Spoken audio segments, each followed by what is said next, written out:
if something wasn't mentioned that you had in mind, find out because it can be covered. Progressive.com or 1-800-PROGRESSIve. And if it can be covered, well, you know why? Because it probably can be. Along with Michelle Smallman, Chris Canty, Evan Cohen with you, Father Nuno in Vegas East, along with Cam and Pat. So you heard the Lamar Jackson highlights. So much conversation about the two-time MVP. And he does show up to the voluntary workouts. There is no contract extension done yet.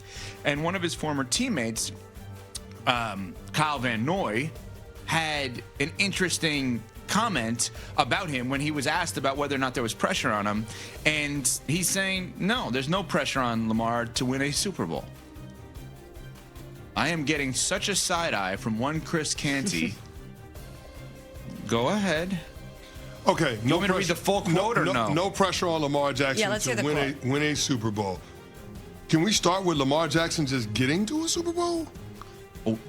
I mean, I just show me the profile of any other quarterback in the history of the NFL that has 3 first-team All-Pros and 2 MVPs before the age of 30, and we're not talking about them playing in the big game. All right, so let me read the full thing. Okay, doesn't exist. Right. Exactly. Can I ask why y'all trying this narrative with the pressure on Lamar when he already won the pressure argument? Y'all started off his career by saying that he should play wide receiver or running back. He said, watch this, and won an MVP, not just once, but 2 times, should have been 3 times. That's for another day. This is Kyle Van Noy. If he never plays it down again, he's literally a Hall of Famer. He's the most influential football player, like AI is to basketball. Allen Iverson, of course. And he literally changed the way people take QBs in this league. So get out of here with the pressure winning a Super Bowl. That's just the cherry on top. People have no idea how hard it is to win the championship and talk about it like it's so easy. Would it be nice for him to win the Super Bowl? Duh. You could argue the same thing for Josh Allen winning, and he's Hall of Fame worthy as well. Lamar and his mom won the moment. He won an MVP, and he proved he could play QB at a high level. If you don't think that's a fact, go look back at the garbage experts that were saying during this draft process what he was going to be. He was picked 32 by a team, by the way, that doesn't scream, be our QB of the future. Now, that's the quote from Kyle Van Noy. We all make mistakes like this in terms of, what is it, something arguments? What is that word? Conflating arguments, right? We do it all the time, all of us. We talk so much, whatever. He's conflating arguments here, in my opinion. That's like saying it doesn't matter if Tiger catches up to Jack because look at the way he changed the game. We know he changed the game. That's more important than the on-field stuff. Lamar did change the game. I think the cultural impact, like Allen Iverson, is a very interesting comp. I think the way that quarterbacks are playing the game the same way they did forever, but they weren't taken in the NFL. You and I, CC, grew up watching football with Tony Rice at Notre Dame and Major Harris at West Virginia. Mm-hmm. They would never even think of those guys playing quarterback in the NFL. Nope. And now, thankfully, they do. The dual threat quarterback that can also be a great pass. Charlie Ward, right, was never really given a chance. That's factual with Lamar. Game changer. But he's so good that winning becomes the next step in his Hall of Fame career. Van Noy is right. He is a first ballot Hall of Famer already, or should be. The voting is screwed up by the same person, I think, who thought he should play wide receiver. Just throwing that out there. Okay, well, again, we're conflating arguments. Yes, we are. That is a completely separate argument. Here's what I think is getting lost in this, and you touched on it, Evan, but I think it is worth emphasizing. When we talk about the pressure on Lamar Jackson to win a Super Bowl, that is a sign of respect. He is so excellent at what he does that we put him in this category that this thing that you haven't achieved is the ultimate sign of your success. When we talk about Tom Brady as the GOAT, we don't talk about MVPs. We don't talk about various metrics. I actually don't even know how many. And you're the biggest Tom Brady fan sitting here on this side. Off the top of my head, I don't even know.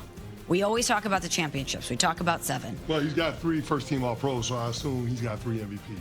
I didn't even know that. I know 7 is what I know. We talk about 6 + 1.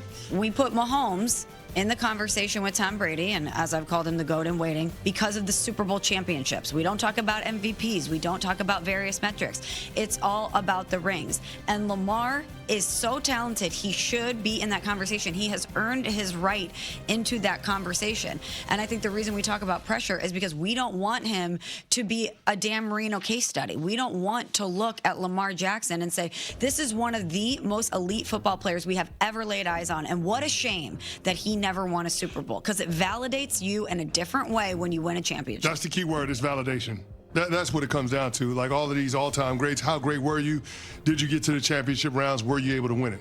That's why the Inside the NBA crew always gives Charles Barkley hell, because Charles Barkley during his era was one of the best players alive, but he didn't win a championship. Now, he ran into those Jordan teams, as did a lot of all-time greats. But I guess that's the question that we have to ask with Lamar, and that's why we had a lot of focus on what he was going to be capable of doing this year, right? With all of the injuries to the star players and teams that are perennial contenders not necessarily being on the board in terms of being in the playoff picture, it felt like it was teed up for Lamar Jackson and the Ravens to take control of the AFC and finally get there.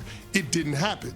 And so we're sitting here in this gray area with Lamar and with the Baltimore Ravens organization, and we're trying to figure out, is the reason why Lamar hasn't gotten to the Super Bowl the Baltimore Ravens, or is it some kind of character flaw in a guy that's won 2 MVPs and will be a walk-in for the Hall of Fame 5 years after he's done playing? We're trying to figure out why this all-time great player, all-time great talent in Lamar Jackson hasn't gotten to the championship rounds more consistently, hasn't gotten to the Super Bowl. What do you think the reason is? Well, the Baltimore Ravens told us they think the reason is the coach. Who has won a Super Bowl. Who has won a Super Bowl with another first-round draft pick in Joe Flacco. They got rid of John Harbaugh, who shortly thereafter signed a $100 million contract to become the New York Giants head coach. They hired Jesse Minter. They brought in a new offensive coordinator, Declan Doyle, from the Chicago Bears. We'll see what ends up happening. But if we have a new head coach and yet again another play caller in Baltimore, and this team doesn't get to where we think Lamar Jackson's talent should get him, then all of a sudden we're going to start looking at Lamar Jackson. And then we have been looking at Lamar Jackson, but it becomes even more critical because Lamar Jackson won the power struggle in the versus between him and John Harbaugh. There was tension in their working relationship last year. The organization sided with Lamar. They moved on from him. The organization has talked about wanting to pay Lamar Jackson. I guess it all boils down to this, y'all. When you listen to Kyle Van Noy's comments and he holds up the MVPs as a defense for Lamar Jackson, that argument actually works against Lamar because we look at all the other guys that have won multiple MVPs. We look at all the other guys that have 3 first-team All-Pro nods or more and know that all of those guys got to the Super Bowl, and most of them won it. So the question is, why the hell can't Lamar Jackson? So play it out. Let's say this year goes the way that every other year has gone for Lamar Jackson, which means he either wins the MVP, assuming he's healthy, wins the MVP or is in the MVP discussion, and they don't go to the Super Bowl. Can Lamar Jackson, let me ask you this question. I hate to answer a question with a question. And I know that the postseason shouldn't matter when it comes to regular season awards accolades. Can Lamar Jackson win another MVP and not get to the Super Bowl? Is that like You're saying it works against him? Yeah, is that possible? Like, can he win another? Because if he wins another MVP, then you're talking about 4 first-team All-Pro nods and 3 MVPs. Like that's rare. That would be more first-team All-Pros than Tom Brady and Brett Favre and Joe Montana. Can he win another MVP and not get to the Super Bowl? I'm just asking a question. But the fact that you just put him in that company, that's why we have the pressure on him. Think about the names that you just mentioned that he is keeping company with. So the only people that would have as many All-Pros if he got another MVP, the only people that would have as many, Peyton Manning and Aaron Rodgers. Ask the question again if you could. Can he win? Can he win? And I get it, y'all. I understand. I'm not an idiot. I understand that postseason success has nothing to do with regular season accolades. I get that. I understand it, y'all.